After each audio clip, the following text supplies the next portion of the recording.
সাপের খেলা দেখায়, সাপের খেলা। ও সাপ খেলা দেখায়। সোনামণিরা তোমরা এই রাগের পিছনে বসো। সোনামণিরা, আমি এখানে বাবা টাকা পয়সা ইনকাম করতে আসিনি বাবা। বাবা আমার বাল বাচ্চা আছে বাবা, উপরে আল্লাহ জানে বাবা। আমি এই জায়গায় তোমাদের সাথে ধান্দাবাজি ভাওতাবাজি করতে আসিনি বাবা। আমার উস্তাদ বলেছে খেলা দেখাবি, পয়সা নিবি না। আমি আপনাদের কাছে টাকা পয়সা ধন দৌলত অর্থ সম্পদ কিচ্ছু চাইতে আসিনি বাবা। আমি আইছি আপনাদের মাজার ব্যথা, বাতের ব্যথা, হাঁটুর ব্যথা, গিরায় ব্যথা, জয়েন্টে ব্যথা, কতকাল ব্যথা সইতে পারেন না বাবা। আমার কাছ থেকে একটা তাবিজ নিবেন বাবা, একটা তাবিজে বাবা সব শেষ। জীবনের 30 বছরের ব্যথা, 40 বছরের ব্যথা কারো কইতেও পারেন না, সইতেও পারেন না, সব ব্যথা শেষ বাবা।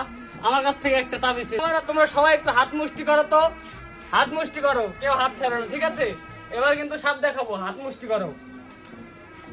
রাখ, কামড়াইস না।